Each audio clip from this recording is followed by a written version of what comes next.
Culture. It entertains us. It feeds us and celebrates us. It is, in a way, us, the people of a society.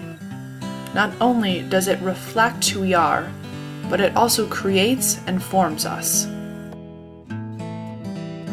While culture reflects who we are, it simultaneously forms us, even restricts us.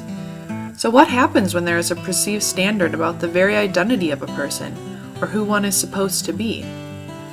Might a person decline an engagement with someone they truly love? Or be forced into an occupation or a lack thereof? Or be reduced to the color of their skin and gender? Or their sexual orientation? What happens when one feels deviant from a norm or trapped in their own skin? I think this happens to us all. We all have our baggage.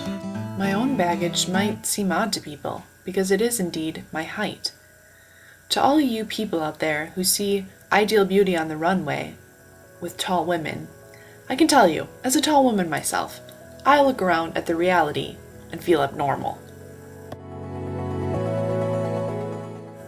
I think my idea for the ideal petite woman started early in iconic TV shows.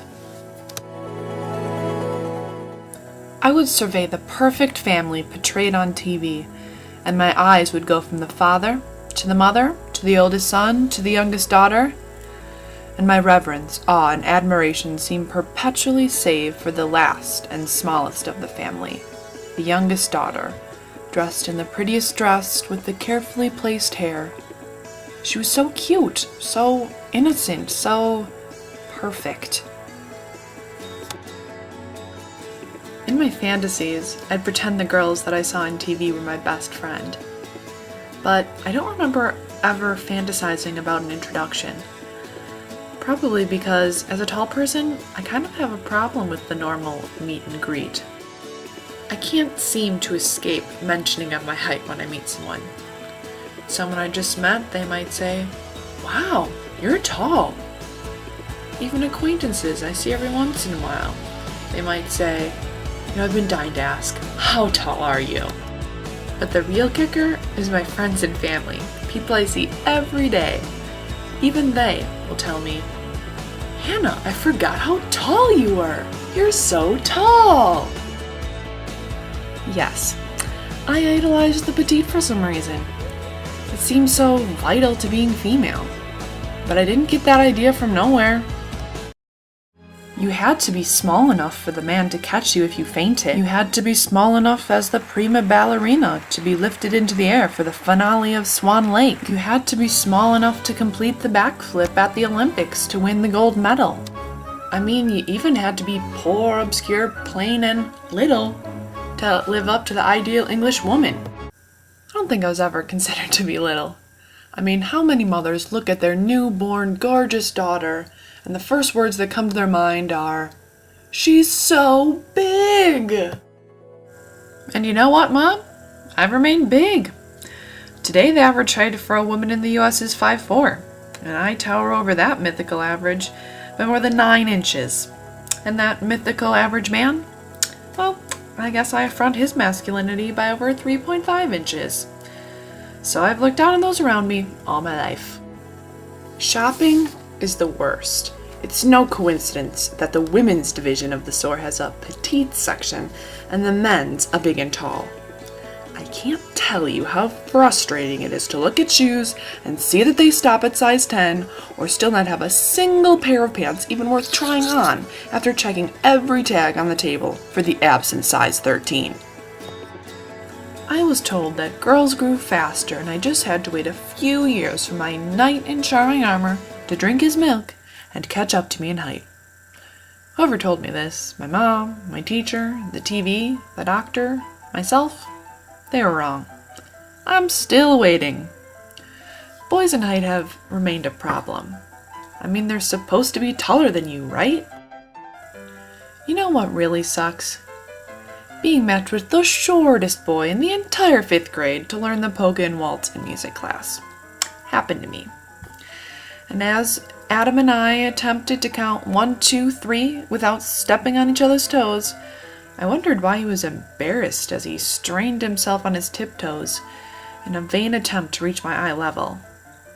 In that moment, my unfeminine height seemed to affront not only the small boy holding my waist, but his namesake, the first man, Adam, and therefore all of mankind.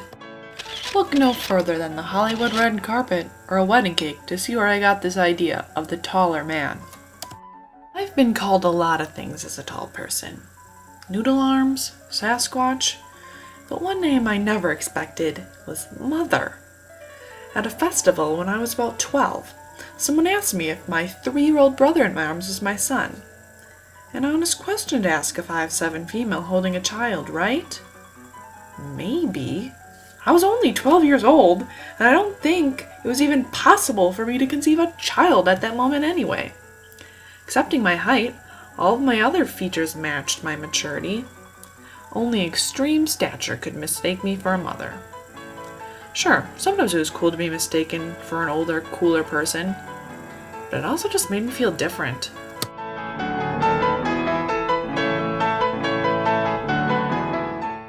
Silly? Yes.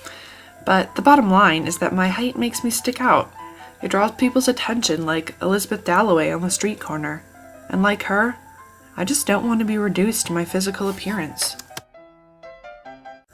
But enough boo-hooing about the silly events from my past. At the end of the day, my height has probably influenced my greatest successes and joys. My body has gifted me with an athleticism that made me a star basketball player and high jumper in high school. And truly, most of the comments I hear about my height are compliments. And though I truly deviate from the average mythical height for a female model by 4 inches, I've been flattered when people tell me that I'm beautiful and I could be one. So there are averages. So the media portrays perfect beauty to be a skinny, athletic, white woman around 5'9". You might say it only matters what's inside, that you love yourself. And besides all that, I only deviate from this mythical perfect woman by my above average height. This is very, very true. But the problem is, feeling deviant from any aspect of perfect female beauty becomes a problem.